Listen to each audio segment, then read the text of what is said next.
Hey there, everybody. Welcome back to Darkest Hour Dynasties. Now, as a little bit of a recap, last episode we took over the 2008 Diamondbacks, a point where they started one of the larger slumps in modern MLB history, and piloted the team successfully to a World Series championship with a pretty strong core that we hope to keep together for a good amount of time. So, we're going to start out the second episode here by extending Joey Votto, who was one of our core hitters, to a 9-year deal, $12.5 million a year. Ultimately, we were a little bit worried that he would not potentially be able to hit his potential, but he has proven that he is capable of doing so with a very strong year and, of course, improving on his ratings. So I've got a lot more faith in Votto than I originally did, and I'm happy to offer him that extension at this point.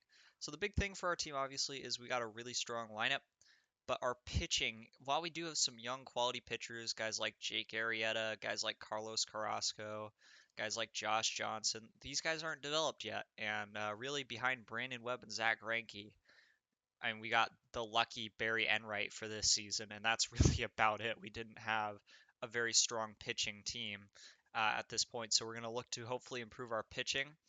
Another thing we need to worry about is salaries, because our team, the salary after next season jumps essentially 30 million. We're not having any money to spend at that point, basically. So it's going to be interesting to see how we end up dealing with this, and hopefully we can find a way to work around these issues and keep our team successful. Because obviously we also have to think about money for our younger pitchers at some point as well. All right, so our decisions for arbitration are as follows. We are going to non-tender Edgar Gonzalez, Edwards Guzman, and Chris Burke. Ultimately, I didn't feel that any of these guys really had too much to contribute to our team. And I wasn't particularly impressed with their performances last year, with the exception of Edgar Gonzalez, who filled his relief role quite nicely, actually. But I think we got better options going forward, so we don't really need to tender him approximately $1 million contract. Now, Josh Johnson, I think this is a pitcher who has got a lot of potential. I think we would be foolish to non-tender him, so he is going to be getting a contract for next season in the hopes that he can bounce back from what was, let's just be real here, a really poor season. So I'm going to extend Josh Johnson. That should be the next thing that happens, and we'll hope that he can improve on those ratings to that excellent potential. All right, Josh Johnson is going to accept a $620,000 extension, which will be, I believe, his first year of arbitration here. Yep, so hopefully that means that we can keep him affordably, and we'll hope that he can improve next year, as I said. All right, we are going to be making what I consider to be a pretty significant acquisition, actually. We're getting Claw Meredith, a potential high quality relief candidate, although, again, he is a little bit older, but he does have that high work ethic intelligence combo, which should help him develop. Winton Lopez, another guy who's got a lot of potential, although is a little bit older, so a little bit of a flyer on these two guys. And Joe Thatcher, a guy who's once again a little bit older, but I honestly think this guy's got a higher floor, so we're picking him up more to be effective now. In return, we are going to be sending the Padres Brian Augenstein, who is one of our starting pitchers this year. He's cheap, he's young, he's just not very good, and he's outspoken, so I don't really like him that much. Tony Barnett, who really was just not good for us this year. He's not an effective pitcher. I don't really want him around. Ray Navarro, a no-name second base prospect type guy, and Clay Connor, a no-name first base prospect. We're also getting $4 million back in the deal, so gonna help our finances a little bit. Overall, I think this trade is actually quite useful for our franchise, helping to rebuild our pitching core and get us some money to work with this offseason. Sorry, I want to correct something I said earlier. We did not actually win the World Series, but we did beat the Dodgers in the Wild Card Series, which is really all that matters. So, yeah, we won the World Series in spirit, guys, and we'll win it for real this year. All right, well, award season is over, and we've got a few for our team. So the first one is Gold Gloves. We have acquired one for Troy Tulowitzki at second base in his rookie year. Very nice defense, allowing him to have a 3.5 WAR season with below average offense. We also got Jason Bartlett at shortstop, a Gold Glove, so our middle infield putting up some impressive defensive season. For the reliever of the year, it's going to be Takashi Saito from the Los Angeles Dodgers. Jonathan Broxton also got a lot of votes. Our Hong Chi Kuo got some votes as well. Notably, he was also a Dodger that we acquired in a trade. The Silver Sluggers Our only Silver Slugger is actually going to be Joe Mauer, which it's not a surprise that Mauer wins the Silver Slugger with the absolutely insane season that he had. But also notable Silver Sluggers, Albert Pujols. That's not really a surprise. We got David Wright. He's still putting up some nice numbers with the Mets. Speaking of the Mets, Jose Reyes had a really nice season offensively. And Jason Bay with the Pirates still quite effective. Hunter Pence has emerged as a force with the Astros. He is just ridiculous on offense and defense. I don't know how I overlooked him in my initial go through the league, but he is set to have some crazy seasons for the Astros. The best rookie for the season is also from the Dodgers, Carlos Santana, who put up 4.8 WAR at third base, primarily also playing some catcher. Hiroki Kuroda is going to take second place in that voting. Another Dodger player, Jake Fox. None of our players actually got any votes. We do win Manager of the Year though. The Cy Young Award goes to Brandon Webb, which I am actually really surprised by. I was fully expecting Tim Lincecum to win the Cy Young Award. He had the better season, in my opinion. Just did not allow any home runs. Really, 3 home runs over the entire year is ridiculous, and led the league in strikeout rate as well. I really think Brandon Webb robbed him, but it's nice to see Brandon Webb in the last season of his career, real life, put up a Cy Young caliber year to take home his second, which is just incredible to see Webb, who we were hoping to build this franchise around, continue to succeed. Greinke will actually take second, also beating out Lincecum. He had an incredible year of his own right. I'm sure Greinke will have plenty of Cy Young caliber seasons yet to come. And the MVP winner is Joe Mauer. He is set for another incredible season following his MVP winning year. Mauer just put up an insane 394 batting average, led the league in on base percentage and WAR as well. Incredible catcher defense. I'm honestly a little bit surprised he didn't win the Gold Glove. And he actually improved his power and contact since we last checked in on him. So he could be set for an actually even better season in 2009, I should say. Anyways, with all the awards set, we are ready to go into the offseason. We'll see if we can't make some additions from the free agent pool. All right, our first signing of the free agent season is going to be closer Scott Downs to a 4-year, $23.5 million contract. This is probably the best reliever available on the market, and we really need to bolster the back end of our bullpen. So I felt like picking up somebody who's going to really help us in that capacity right now would be a very significant addition to our franchise. In the same kind of signing, we're going to be signing Ryan Madson, who is a pretty darn good reliever. We ultimately were unable to really get him. I think last year we were looking at possibly acquiring him, but didn't ultimately do it. By the way, while we're here, we're going to take a quick look at the free agent pool. It's headlined by pitchers like Jake Peavy, Derek Lau, and Cliff Lee. We're not going to be able to afford any of those. We were almost able to get Cliff Lee, but I decided it probably wouldn't be worth it in the long run.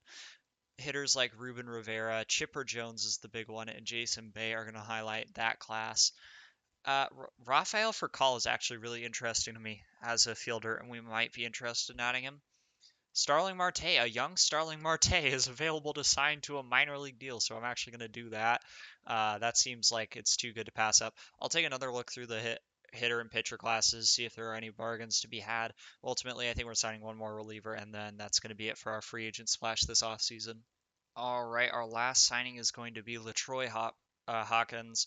He's just a little bit of a filler. I don't think he's going to be too incredible out of the relief role for us, but he's a guy who can pitch some quality innings for us. So picking him up will help stabilize our bullpen, the middle of that bullpen, and the fact that he's not expensive is really quite appealing to me. So hopefully Latroy Hopkins can help our bullpen, and overall we'll have a more effective relief corps next season. All right, so the bad news is that Scott Downs has decided that our offer is not good enough for him. So he's going to be signing with a different team. I'm just not interested in hiking up our offer as it stands. I mean, Latroy Hopkins isn't even that much worse than him. He's not that great of a reliever. He's not worth superstar quantities of money. So we might be looking at acquiring a different pitcher, perhaps. Another thing is Starling Marte literally just signed with the Reds the same day we offer him a contract. He didn't give us the opportunity to compete, so yeah, we're not going to have him, which is disappointing because he would have been a quality prospect to add. But yeah, that's going to be our current update, and I'll get back to you guys with more information later. We're going to be offering Cliff Lee a 5-year contract.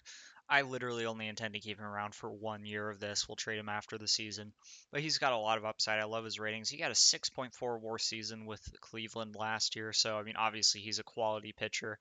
I don't really want to offer more than that. So if the contract gets hiked up, we're going to be out of the running for him immediately. The good news here is that LaTroy Hopkins and Ryan Madsen have both signed their contracts with us. These are quality relievers I think are on affordable contracts. I'm excited to see what they're going to have in store for the upcoming season, hopefully towards the back end of our bullpen. All right, the draft is here. We're going to be hoping to land some top tier talent. This year's draft is going to include guys like JD Martinez, Mike Trout, Nolan Arenado, Dallas Keuchel, Paul Goldschmidt, who's obviously D-back in real life, but we're probably not getting here. Patrick Corbin, also D-back in real life. DJ LeMahieu, Matt Carpenter, Eugenio Suarez, and Chris Davis. So we're not going to get those top end guys, but hopefully we can land some quality players here in the draft. And I genuinely intend to trade for Trout. I think it's very much worth it to do so. All right, let's start looking at the batters available here. And it looks like all the top guys are already gone. Tucker Barnhart, Justin Bour seem to be among the top players available at this point. Billy Hamilton, Brock Holt. Yeah, it's not pretty class. There are a lot of relievers available, fortunately. Chris Owings, another D-back in real life. Oscar Taveras. Yeah, this is just not a strong hitting class. I'm not even going to consider drafting a hitter here. Okay, so for pitchers, we got Kenshin Kawakami, who would help our rotation right now. That is something very significant to consider. Shelby Miller could also be a near future answer in the rotation or in the bullpen. Another D-back in real life, just not one I wish that the D-backs had. Aaron Northcraft. This guy's not a bad potential pitcher, but frankly, I mean, I just don't see why I draft him over Shelby Williams. Williams Perez, he's not bad. Daniel Rosenbaum, he's not bad. Honestly, he's all right. Adam Warren, very mediocre. I think honestly, it's got to be Kenshin Kawakami or like Shelby Miller because these two guys are just better than everyone else. It's just a question of do I want the older guy who's going to contribute to the team now, or do I want the younger guy who's going to be a more long-term answer? And I'm thinking it's probably Shelby Miller here. I'm going to give this some more thought after we take a look at relievers. So we got AJ Ramos. Looks pretty nice on that stuff front, but the movement and control needs some work. Drew Storen, another higher potential guy. Aaron Loop, Mike Miles Miles Mikolas. Man, I cannot pronounce people's names today. Koji Arihara or Yuhara. I really can't pronounce people's names. But this is a reliever who would be a real help to the team right now. Honestly, I think this is the play. Koji Yuhara? That's a big deal. Rex Brothers, very nice. Kyle Henson's not too bad. These guys I'm not honestly all that impressed with. Yeah, I think we're going Koji Yuhara here. All right, let's see who's available in round two. Any starting pitchers left that we like? All right, at this point, the best pitchers are going to be Brian Matutz, who is a help right now solution guy. Chris Rusin, not terrible. Joe Kelly, Joe Kelly. Chris Heston, Mick Henderson, and of course Michael Fiers. I think Michael Fiers might be the best starting pitcher at this point, but he doesn't have the stamina to really be an effective pitcher. For the hitters left, Barnhart is impossible to sign, probably not worth getting anyway. Don't like that catcher. Brett Jackson, he's okay. He's an outfielder. Ryan Ortiz, not great. Chris Owings is not great. We're going to go back to relievers here. It's just the guys I wasn't really all that impressed with. I honestly don't think any of these relievers are worth drafting. They're just higher risk than I think their reward is worth. We're going to see if there's any two-way players who are potentially set at the wrong position. So batting potential. Chris Owings is the best potential hitter left in the class, it seems. I do not believe we have any pitchers who are really good hitters. So we're probably going to be just looking to, yeah, there's like Aaron Miller. This is the one pitcher who can hit it all, and he is just not good at it. Yeah, so that's not going to be an option here. I think we're going to look at drafting a starting pitcher. And I think it's honestly going to be Brian Matutz. He has a very high floor. He can help the team right now if needed. I mean, honestly, nah, it's going to be Joe Kelly. I really hate to do it, but Joe Kelly is just the best talent left at this point in the draft. Ryan Matutes is still available, though, along with Nick Hernandez, who I don't really like, and Michael Fires is honestly not that bad of an option. All right, we've also got some relievers here. I'm going to take a quick look through the guys that we have not seen yet. See if there's anyone who really stands out, but I doubt there will be. Felix Pena could have potentially be a starter, but I'm not too high on that. Brian Matutes, we're just going to draft him here. See if there's any relievers left in the next round. At this point, there's just nothing else that's worth taking, so it's going to be relievers the rest of the way, probably. I'm going to go with Chia Jen-Lo here. Josh D. Fields is not too bad.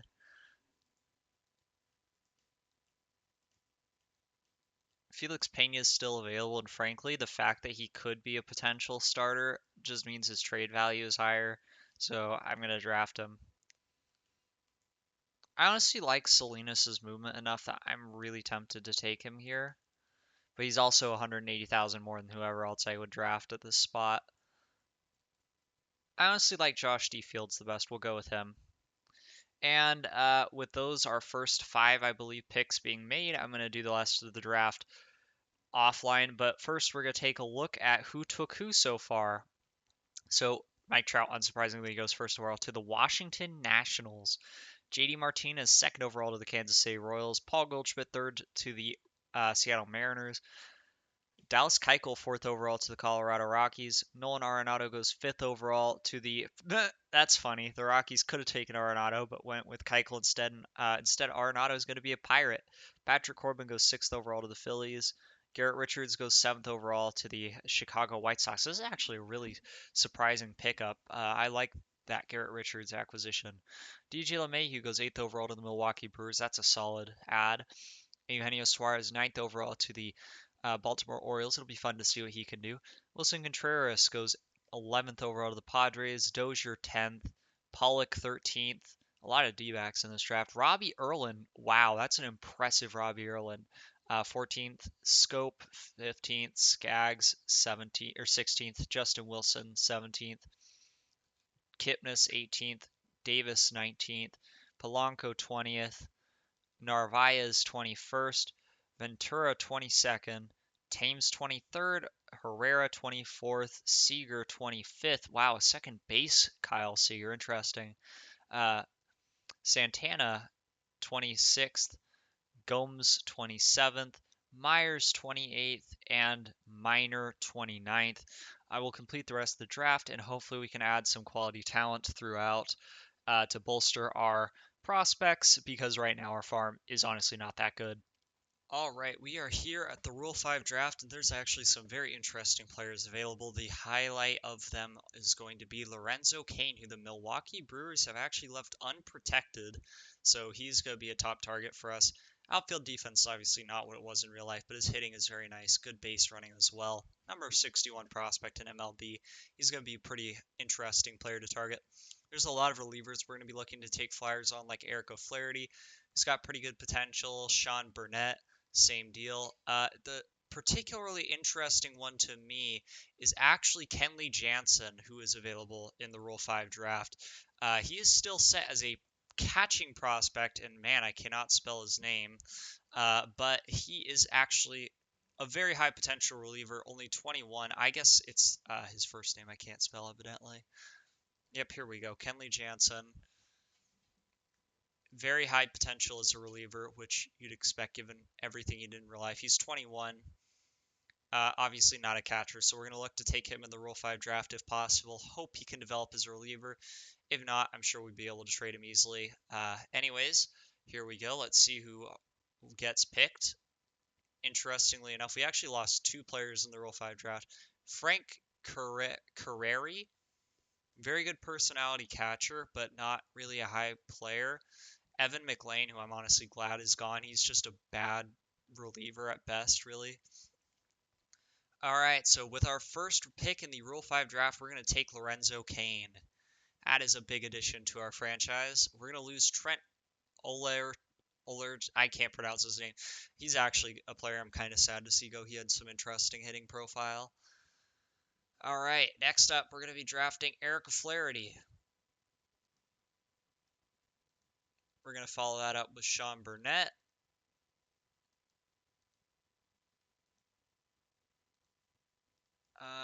Possibly we'll take we'll take Kyle Waldrop and then Ronnie Ray, then Kenley Jansen to round out our draft. So pretty good haul overall in the Rule 5 draft, obviously with a lot of spots open on our 40-man roster. Being able to add this amount of talent is a really big deal for our organization. Ooh, actually, I see a young Francisco Cervelli and Robinson Chirinos. I think I want to take a look at those guys. Cervelli, not too good. Chirinos is interesting. He's versatile at the least. I mean, it's the Rule 5 draft. We'll take a flyer on him with our next pick. And that's probably going to be the last of our selections here. I'm not too enticed by a majority of the players remaining. So we're going to call it a draft here. Take a look at the results. A lot of movement in the Rule 5 draft this year, actually. Justin Christian, the first player selected. Lots of interesting players here. Just looking for some names I recognize. Honestly, I don't really recognize any of them. Lorenzo Cain is really the only guy I know on this list.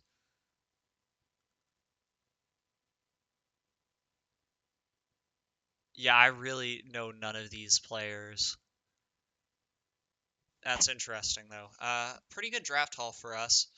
So we're going to be looking to get a good amount out of Lorenzo Cain as a potential utility outfielder or trade chip. Not sure how we want to use him yet. Robinson Chirinos is going to be a candidate to be a utility infielder, backup catcher type of guy. And obviously all of our relievers, we're going to try to get stuff out of them. Kenley Jansen's the big one. I'm not honestly too sure what we're going to do with him yet, but he's obviously a big player. We're not just going to release him back to the Dodgers, that's for sure. So picking up a big player from our division rivals in the Rule 5 draft, that's pretty good. And yeah, I think we're just going to sim through the rest of the offseason. I don't think there's too much else that's going to happen to our team, so we'll see how that goes. Okay, we got an interesting deal here. We are actually going to be trading Lorenzo Cain along with Taylor Harbin to the Kansas City Royals to reacquire Justin Turner, one of the best prospects in the game, and $2 million in cash. I really do like Turner. I think he's better than Cain, so getting him back for me is a pretty big deal. And yeah, I'm happy to have him. All right, I made the decision that we are going to be trading Ryan Madson, the closer that we signed in the offseason, to be our elite guy. I really do like him a lot. He's still only 28. He is very good. He's very affordable, relatively speaking. But I like Mark Melancon better, and that's really what this trade comes down to. Melancon has the potential to be the best pitching prospect in the game, at least as far as relievers go. And he's only 23, so he's still got a good amount of time to reach that. Getting 500K back, I mean, this is also getting cheaper. So even if Melancon only gets like halfway to his potential, it's still a major win for us, this trade. So we're essentially, I think we're going to be using Melancon on our opening day roster. We'll have to see. But ultimately, I think we still got enough high-end relievers, especially with the guy that we took in the draft, that we should be able to cover losing Madsen at this point. And if not, we may need to pick up somebody at the trade deadline. Since we traded Madsen, I've decided that we are going to be taking a flyer on Brett Myers in free agency. He's essentially a starting pitcher who's got a decent amount of potential. I'm not sure if we'll use him as a starter or a reliever yet, but I mean, at that price, I don't really think there's too much to lose with signing him. So hopefully he can replicate his season that he had last year with the Phillies, at the least with us, and be a somewhat productive player for us. All right, a very major trade actually here with the Orioles. We're going to be sending over last year's hero pitcher, Barry Enright, who we really don't have much of a need for anymore, and Dan Murphy, one of our best hitting prospects, very versatile player, in return for Jim Johnson, a pretty solid relief prospect. Nick Markakis is the heart of this return. He is, I honestly forgot how insane Nick Markakis is at these time period starts for OTP. He's just going to be like a Connor Jackson plus type hitter for us with pretty decent outfield defense. We're also getting Tim Bascom, an interesting starting pitching prospect, and Anthony Garcia, who's literally just a throw in I don't even know where he'd play at this point, just in the hopes that he can add more offense to his profile. Getting 2.7 million in the deal as well, it overall improves our money. Really, this is all about Nick Markakis, though. Getting him is just so big for our offense and what we're going to be able to do this year. All right, we're going to be making a very major trade here, and what this ultimately comes down to is Nick Markakis needs a spot on our team to play, and our outfield's full. So what we're going to be doing is shifting Joey Votto to the infield, or actually, we might be shifting Markakis. Now it's going to be Votto. Markakis will play right field, and we're going to trade Miguel Cabrera to free up that spot. This kind of sucks. Miguel Cabrera is obviously a great hitter. He had an awesome season for us in 2008, but he will be returning to the Marlins here. And this ultimately just comes down to his contract. Cabrera is a lot more expensive than a lot of our other options. Like Votto's much cheaper than he is. He's only making like 12.5 million a year. He's under contract longer too. He's a better player. Um, Obviously Connor Jackson's on an absolute bargain of a deal. We still got, I think it's actually all 8 years left at that price, which is insane. And we're getting Craig Stammen back, who was obviously a pitching prospect that I wasn't too happy to get rid of. But, we were getting Josh Johnson and Anibal Sanchez. So he's going to return to us, and we'll ultimately have a stronger pitching core as a result. We're also getting Chris Ba. I really hope I said that right. And 3.3 million in cash. So we have 30 million to work with now, which is a lot of money, but obviously it's still a little late in the offseason to do anything. I'm gonna try to figure something out to do with this money because this is just a waste at this point if we don't use it. But I'm not sure what we're gonna be able to manage. All right, ladies and gentlemen, I said I would do it, and I'm doing it. We are trading for Mike Trout from the Washington Nationals to become an Arizona Diamondback. In return, it's a hefty package, I'm not going to lie. Ryan Zimmerman, who is not only one of the best third basemen in the league, but also extremely affordable. He's heading back to the Washington Nationals, so not going to be a Nationals lifer in this league after spending a season with us, but he's still going to spend his career there. Carlos Carrasco will also be heading over to the Nationals. I really didn't want to trade him, but they value him like it was basically him or Arrieta. There was almost no other way to get Trout. And I mean, just the quality of those two players, it really doesn't add up to Trout. Trout is going to be a monster in this league one day, not too far off. And we're getting 3 million back. So our already very hefty budget is getting bigger. I think we're probably going to sign a free agent third baseman to replace Zimmerman. And I have a good idea of who that's going to be, so we'll get into that in a minute here. Yes, ladies and gentlemen, that's right. I brought him up earlier in the offseason, and Rafael Furcal is hopefully going to be signing with us as our third baseman. He should be a Gold Glove caliber third baseman, switch hitter, pretty good VL. He's obviously no Ryan Zimmerman, offensively or even defensively, really, because Zimmerman had the stronger arm. But Furcal is not a bad stopgap as we look for other options to take over the third base position in the long term. And frankly, I'm pretty happy that we're going to be signing him here. All right, this is purely a popularity play, but we're signing John Smoltz to a contract. He's very popular. Getting him on a 1-year deal for $1 million is going to help us out more in the long term. That's going to hurt us in the short term. So, yeah, I don't really see a problem with signing him.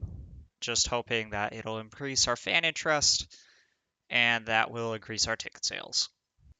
I totally forgot to get a backup catcher, so we're going to be getting the best option available. Jason Varitek is going to be signing hopefully a sub $1 million deal with us. He's a spark plug. He's got that 75 catcher ability. He's still a pretty solid hitter. So I'm very enticed by the idea of getting Varitek on our bench.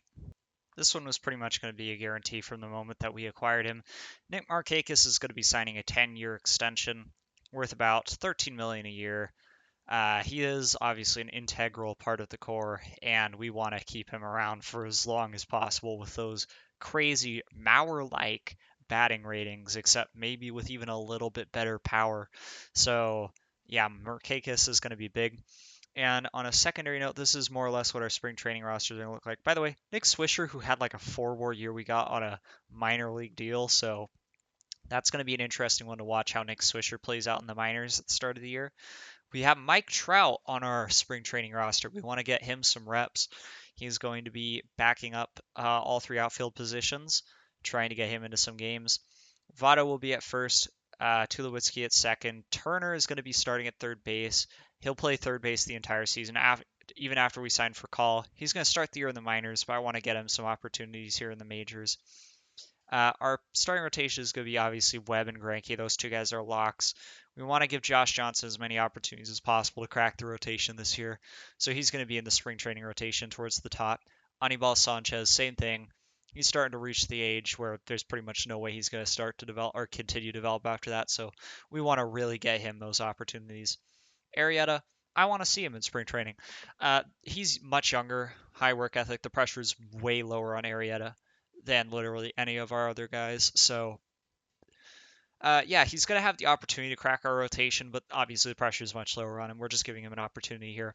And Stammen, same thing. I would like to see him make the rotation. He's starting to get older, uh, near the point of no return. And if, say, Arrieta and Stammen both fail to make the rotation, or Johnson, I decide, needs to be a reliever to start the year or something, then Brett Myers is going to be stepping into that last spot in the rotation. But other than that, there's not too much to cover. We got some of our draft prospects here other than Trout. We got, obviously, Matusk.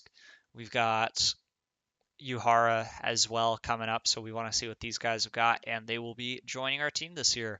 So some exciting stuff going on, and I feel like we've assembled a pretty strong team for this season. Gonna have to hope the pitching can hold up better than last season, or yeah, even better really than last season, because we got some good performances out of some bad players. So the idea is that this season, hopefully, we got the good players, and they can put up good seasons more reliably. Anyways, I'm going to sim until opening day unless there's major no's, and then I'll check in then. But otherwise, we're ready to get the season rolling. All right, well, unfortunately for Call has been bid up to larger sums of money than I would currently like to pay for him. Justin Turner is basically as good as he is right now. Offensively, the defense isn't there. He's having a bad spring training, but frankly, I think at this point we're just going to stick with Turner. I don't want to get into a massive bidding war for Call. So unless something big goes wrong, Turner is going to be our opening day third baseman at this point. And other than that, Smoltz signed his contract for $1 million. Veritek signed his contract for $800K. So they are now on our roster. I'm honestly not sure that I can't rule out the possibility that Smoltz doesn't make our roster, as weird as that is to say, despite his awful ratings. Because we might need a long reliever, somebody who can eat innings, and it would kill our morale to trade him right now. So that's going to be a factor to consider with Smoltz. And yeah, it'll be interesting to see how things play out with our spring training. All right, we are here at opening day, and our roster has been determined.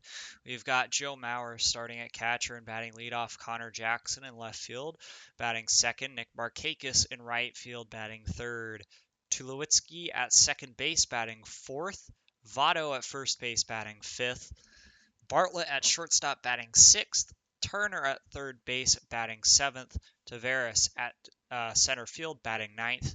Our pitcher spot is going to be eighth. Webb is going to be our ace for the second consecutive year. He's going to be going for his third Cy Young in 4 seasons on a really incredible stretch right now.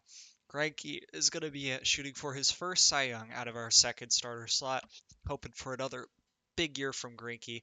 Josh Johnson took a few steps forward in spring training and is starting to look like there's at least a slim chance that he can turn into a pretty decent plus starter. So he's going to be the third slot in our rotation. Anibal Sanchez is really just here because he has to be. We need him to develop, and there's no way to do that unless he's on our major league team. So he's going to be coming out of that fourth slot, hoping we can get those controlled movement numbers up. And lastly, we've got Craig Stammen, who I felt pitched well enough that he could crack the opening day roster. Also, like Anibal Sanchez, he's at a point in his career where he really needs to be on the major league roster to finish his development. Our bullpen is going to be headlined by Hong-Chi Kuo, who is one of the best high leverage relievers in the game right now, and Koji Uhara, another really solid reliever picked up, of course, in our first year player draft last season.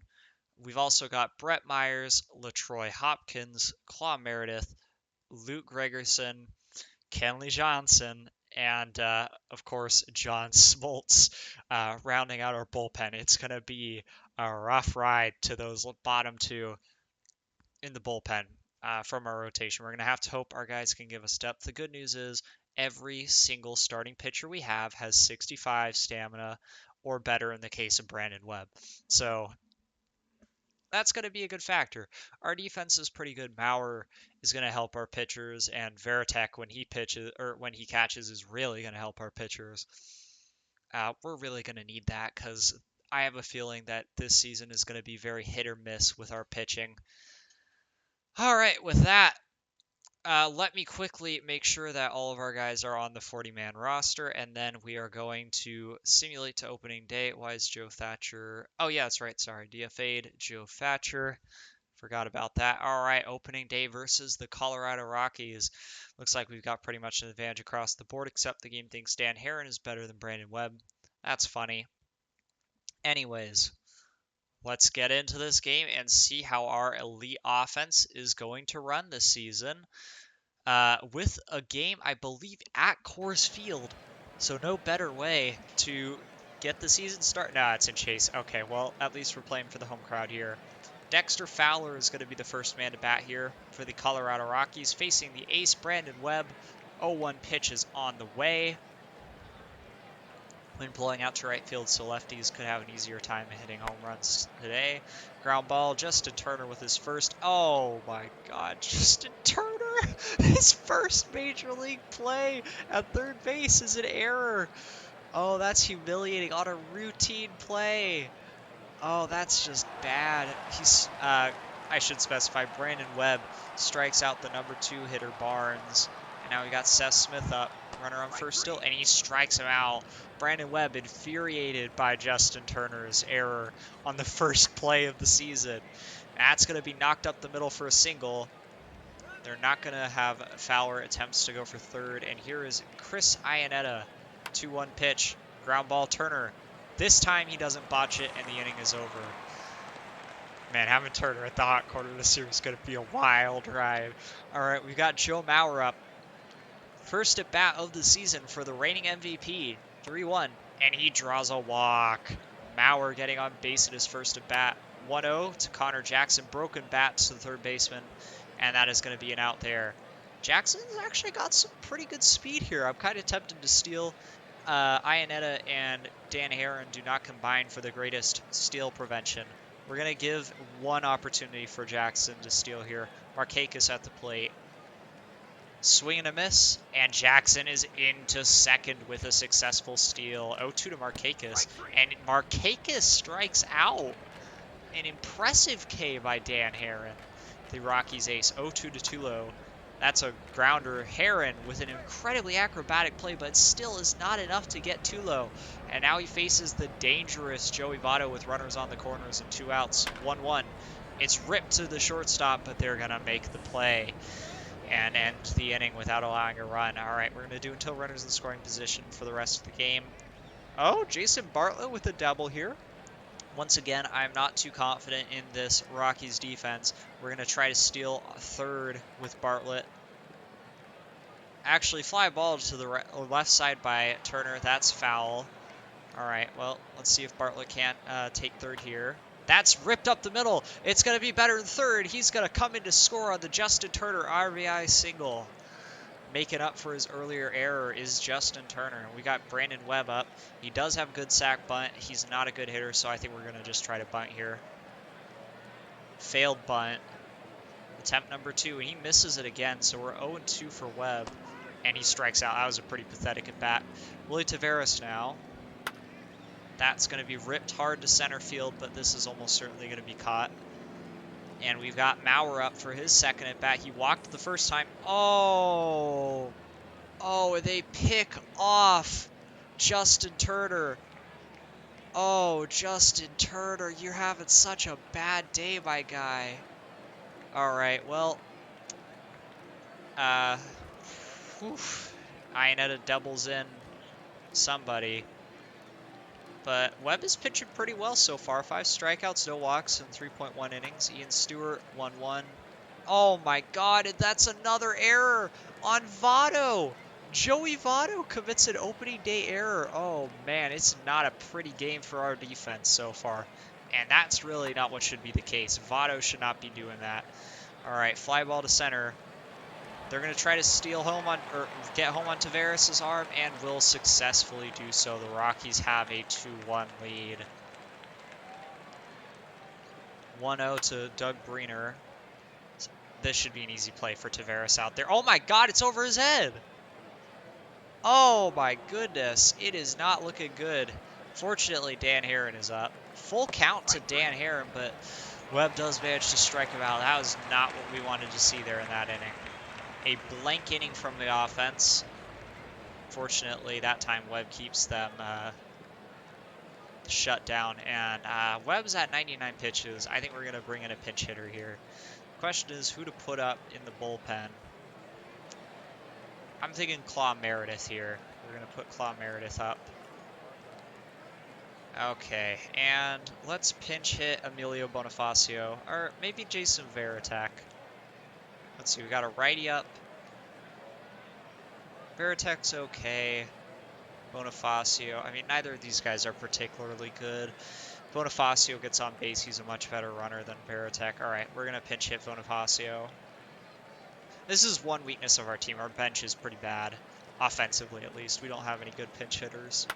Full count to Bonifacio. It looks like he's going to fly out, but at least he works Herron a little bit. Willie Taveras now. And that's a single into right field. Nice job by Taveras there. He is, of course, last year's steal king, so we're going to try to steal here on Dan Herron and Chris Iannetta. He takes off for second and isn't successful. We're going to try to steal third now. Foul ball. Come on now. Let him steal. And that is going to be another easy steal. Willie Taveras is standing on third base for the MVP, Joe Mauer. That's ripped up the middle. Mauer's got an RBI single, and the game is tied up. Connor Jackson, full count. And he draws the walk. Perfect. 2 men on for Nick Markakis. Full count to Markakis here. And he strikes out again. Markakis is just really having a poor opening day, at least in terms of the strikeouts. All right, Tulowitzki is up now. Can he punish his former team? It's drilled. Deep center field, going back as the center fielder, but it's not going to get out, and that is going to end the inning. Claw Meredith is going to come in now as our pitcher. Man, Brandon Webb couldn't even get out of the into the 6th inning. That's a real disappointment. All right, no runs from Meredith, though. Jason Bartlett standing on second for Justin Turner. Looks like he stole. Lots of steals in this game for us. Meredith only threw 11 pitches last inning, so I guess he's going to be okay for the next inning. All right, let's see what Turner's got here. 1-0 count. He already has an RBI on the day. Fly ball to deep right. It's not going to get out, but that should advance the runner. And we will have a man on third with 2 outs.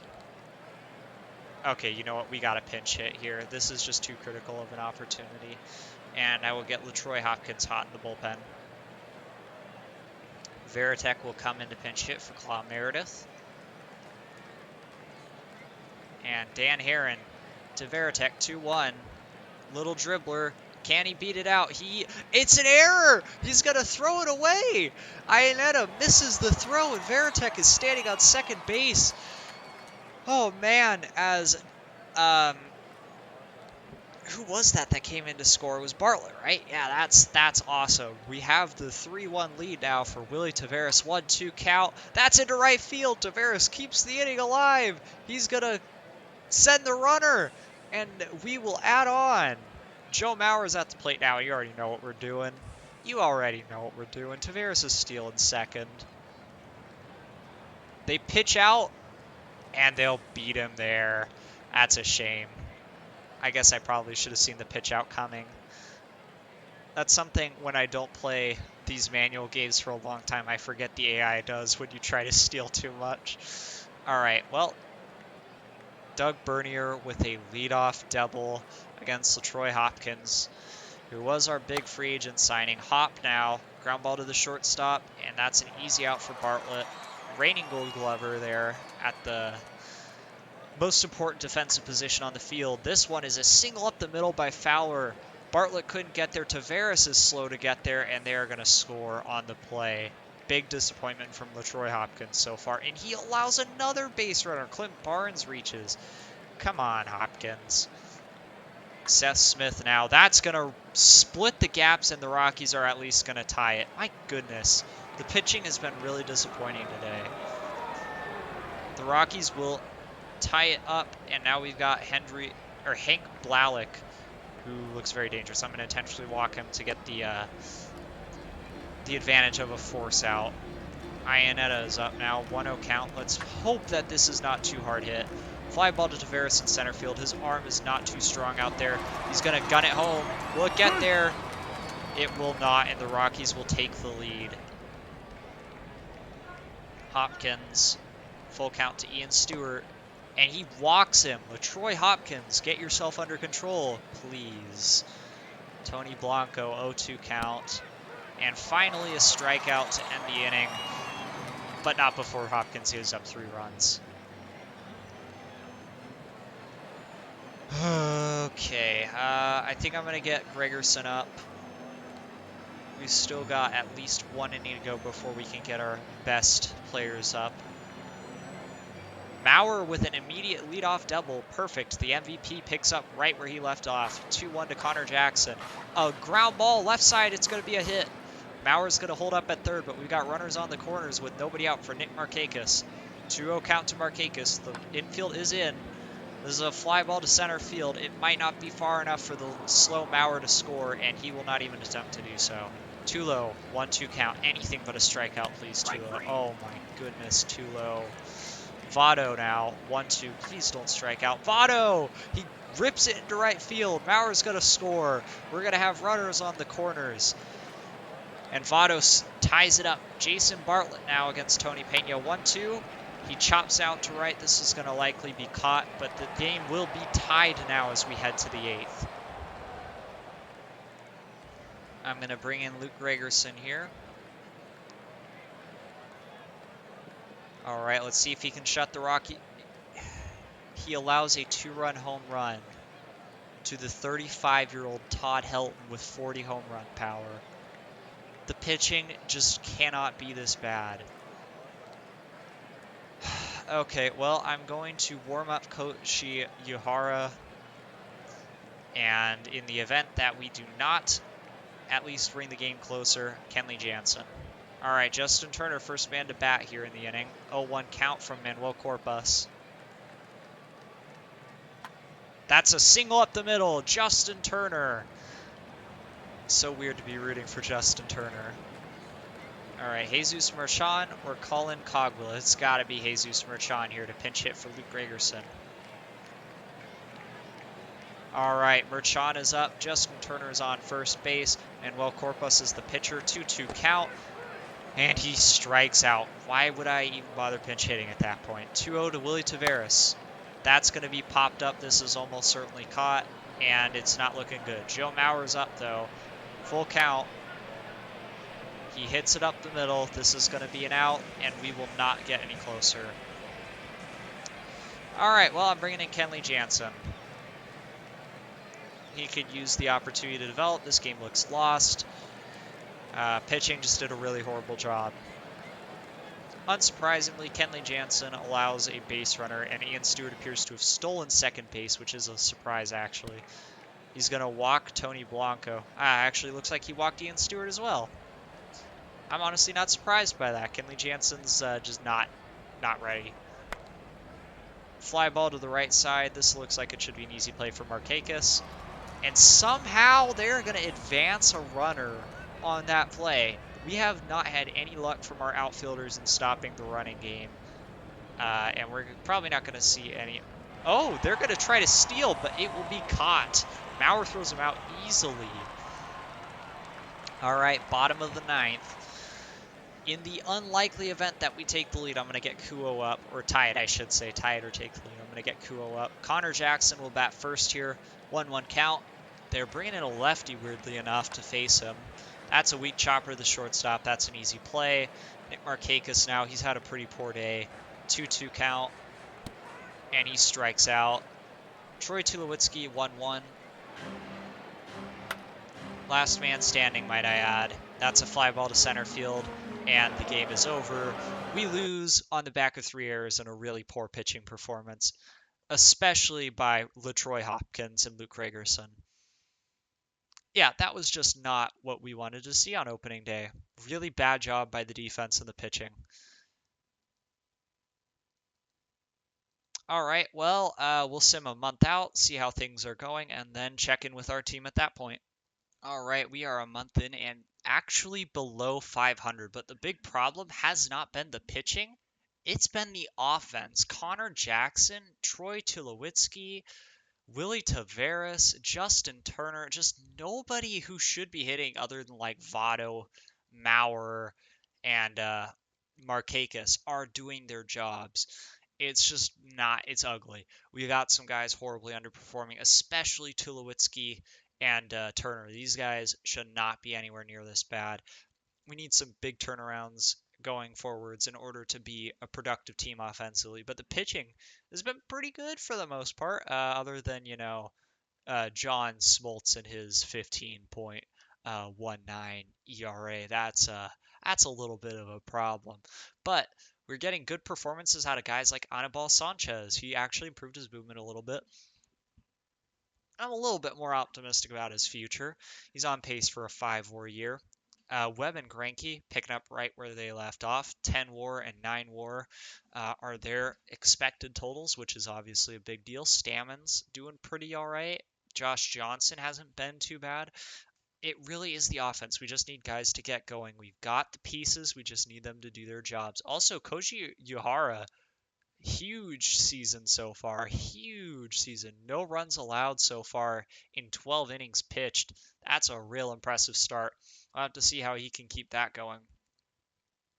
Month 2 started out pretty cool, but we actually heated up quite a bit. Nick Markakis won Batter of the Month and is now projected to be like an MVP caliber hitter. This is basically what we were getting from Maurer last year, but with power. It's insane what Markakis has done so far. We've got Tulowitzki turning it around a little bit. We've got Justin Turner still struggling really bad on both sides of the ball. I might actually start looking for other third basemen at this point because Turner's just not cutting it right now. Taveras is even worse offensively somehow, but his fielding is so good that he's still obviously the guy in center field. Greinke has decided that strikeouts are stylish and is currently leading the league in them.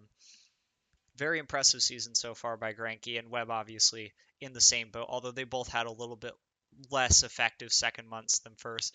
Josh Johnson had a really strong month too. He went on a pretty nice roll. You can see the run of 7 strikeout games here. The walk rates have been a little bit higher than desired, but he's been pretty good. Craig Stammen didn't really do much. Anibal Sanchez took a little bit of a step back as well.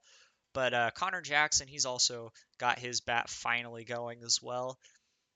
And things are looking pretty good. Bartlett is actually hitting for an above average season, which is really exciting. His steals have been pretty good. 31 steal season is nothing to scoff at, that's for sure. On pace for an 8 WAR MVP caliber year. The shortstop defense just absolutely lighting it up. Yeah, the team's been very good lately. We might be looking at some small upgrades at the trade deadline, but I mean, honestly, I think we're set for a deep playoff run. Okay, well, another month has passed, and this time Zach Greinke is the pitcher of the month on the back of, or finishing it off rather, with a 12 strikeout game. He's just having an incredible season in which he could be very well the Cy Young winner. Unfortunately, the team as a whole has still just not performing the way we like. I don't understand how a team that has Nick Markakis and Joe Mauer hitting like they are can be 9th in runs scored. I mean, Bartlett is over 300, and yet we have Tulowitzki batting almost at the Mendoza line. So it's going to be interesting. If we can get Jackson and Tulo really going, we can get Turner hitting at least a little, things are going to be looking a lot better. I've looked into potential third base upgrades. They don't exist. Turner's going to have to be the guy, but we also can't have games like this where we lose 11-10 to the Rockies. That's just not good. And assuming that our team can find its leg offensively, we should be looking at a very productive second half with the quality of pitching reading, especially from Webb and Greinke, who essentially guarantee us a win when they step onto the mound. All right, well, Koji Uhara is slipping a little bit. He really is down to just control, and I'm kind of disappointed with that. So we're going to be flipping him to the Red Sox for starting pitching prospect Justin Masterson and $2.5 million in cash.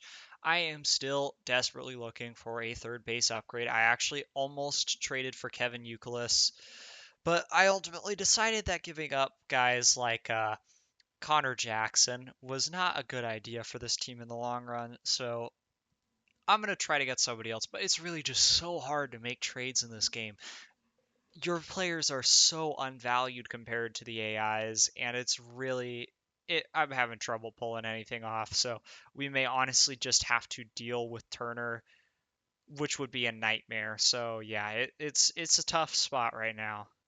A couple of things I wanted to touch on here. I just want to point out that Kenley Jansen is having what may be the single worst relief pitching season in history. His home run rate is almost as high as his strikeout rate. He has a minus 1.2 WAR. With a 268 BABIP, he still has an ERA almost at 9. Yeah, it's going to be tough writing this year out, but his ratings have actually improved. In the minors, just a quick prospect update. Mike Trout was raking at Double A, so we promoted him to Triple A, where he continues to rake. And honestly, he could be up as early as next year, which would be insane. An 18-year-old season from Mike Trout versus coming up at what was it, like his 20-year-old season, 21-year-old season. So Mike Trout with 3 extra years on his career, that would be something. Jake Arrieta has been pretty successful at AAA as well. He could be up in the relatively near future. He's gained some ratings. I want to see just a little more growth before we make that commitment to our number 1 overall prospect. But it's looking pretty good. The farm, not too bad. Players are developing about where I'd expect them to. And yeah, hopefully we can get some success at the major league level to match what we've seen more or less at the minor league level. I've decided it's time to change something up, actually. I'm switching Tulowitzki to third base and Turner to second base, and the reason for this is simple. Neither of them are hitting. I don't care that Tulowitzki is untrained at third base, and actually he will. I think this is actually like the right long-term move for the franchise as well. I think Tulowitzki is much better relatively at third base than Turner. We just need to see some offense out of these guys. So I'm going to try this for like a month, see if we get better results, and hope that things improve. Okay, we've got an interesting trade here at the trade deadline. This is honestly not one I was expecting to make, but we have a variety pack of random guys that we signed to minor league contracts. Marco Scutaro, Nick Swisher, Darren Estad, and Andrew Jones, along with starting pitching prospect Jake Cohen to upgrade to starting pitching prospect Edwin Jackson. He's pretty good. He's having success in Tampa. I honestly do feel like we could use more starting pitching depth, so picking up Edwin Jackson. Oh, he's not a prospect. Okay. This is tacky, but I'm not going to do this trade. I don't want a pitcher who's not actually a prospect at this point, and I don't want to give up Cohen. So, yeah, that trade's going to fall through, actually. It is the trade deadline, though, and we are not actually going to be making any other moves. I could not find a third base upgrade, and our offense is still struggling. So, yeah, we're going to have to see. We're just gonna have to ride out with this team and hope that things get better. By the way, I called up Mark Melanson to replace Yahara, and yeah, that's really the only major news at this point. Another month has gone, and it looks like we are losing our grip on a playoff spot. We just are not getting any offense from Tulowitzki, not enough offense from Connor Jackson, and no offense from Justin Turner. Willie Taveras has been a complete hole. The bottom of our rotation hasn't been good. Kenley Jansen and John Smoltz have costed us 3 wins between them. It's a really bad season. I don't really know how we got here, but we went from 108 wins to I'm guessing we're going to be around 88 wins. It also doesn't help that we are in the toughest division in baseball outside of the Padres. Both the Giants, the Rockies, and the Dodgers, they're all really, really strong teams right now. And I feel like we're probably the best team out of the group, but luck was not on our side to this point. So, yeah, we'll have to see what happens down the stretch, but it's not looking good right now. All right, by some miracle of nature, we have managed to hold on and win the wild card spot, storming back against the Colorado Rockies. We are going to be facing the Atlanta Braves, evidently, in the wild card series. And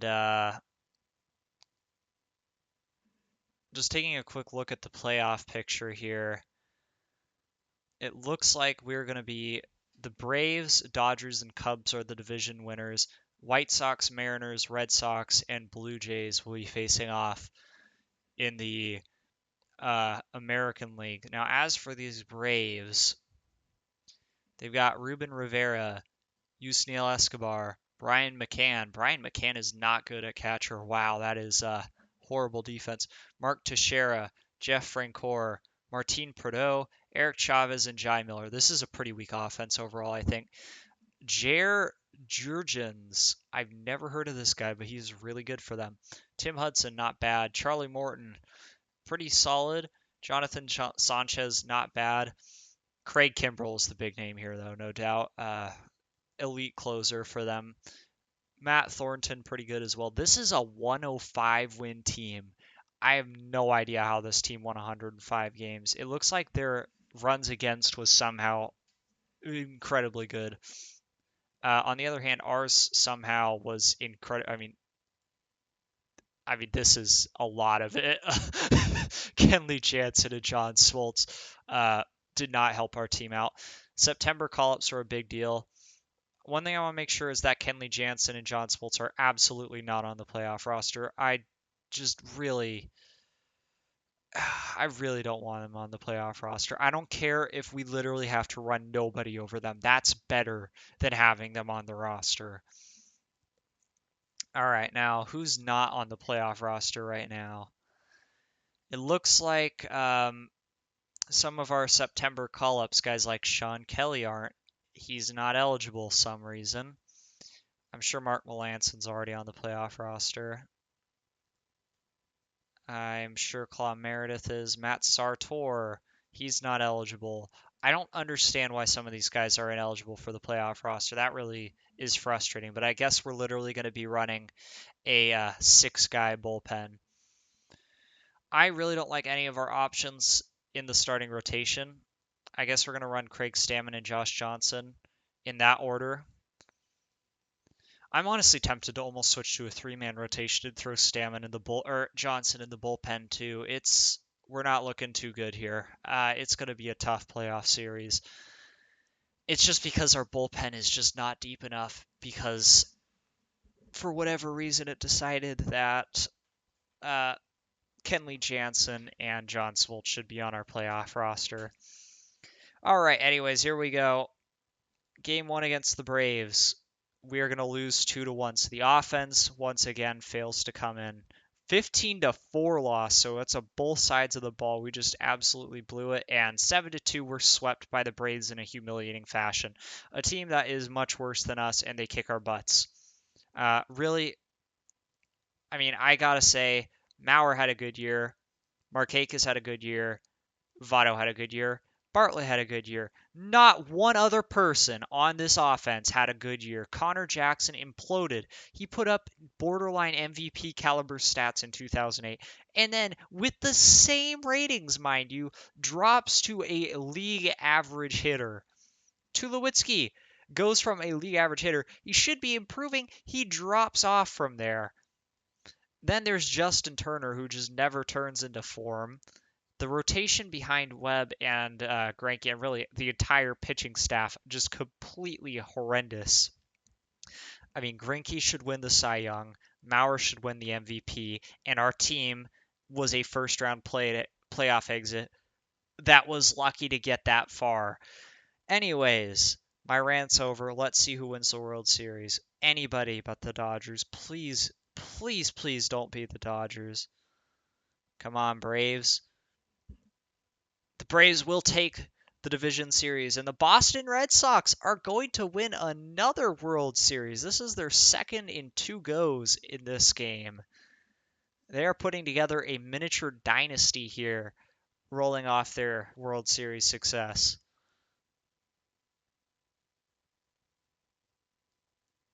All right, we're gonna wait for this to load and then take a look at the team at the end of the season. Okay, well, honestly, looking at what we need to do better next year, there's not too much we can improve. Like, I mean, I will try to get Hunter Pence for center field again. We will try to get a better third baseman. But there really is not much that can be done. This is just about the best team that can be built. We just need our guys to actually develop. So I'm going to be looking at hiring better staff because that's really the only thing I can think of to help get this team in form. Our players are not developing on the pitching side. Our hitters are not performing up to the standard we expect. And a disappointing season ends with a second consecutive first round playoff exit. Yeah, we just need to do better next season. I'm going to definitely be looking at some possible upgrades. Hopefully, we got some good free agents upcoming. This is actually something I want to take a look at before we end the episode. All right, we got Grady Sizemore. That's not too. Ah, yes, perfect. Kevin Youkilis. So there will be at least one decent third base option. David Eckstein, not terrible. Bobby Crosby, potentially an option. There are going to be guys. We'll look at getting at least one of them. Euclid is going to be a big, big free agent target for us because we really need that third base upgrade.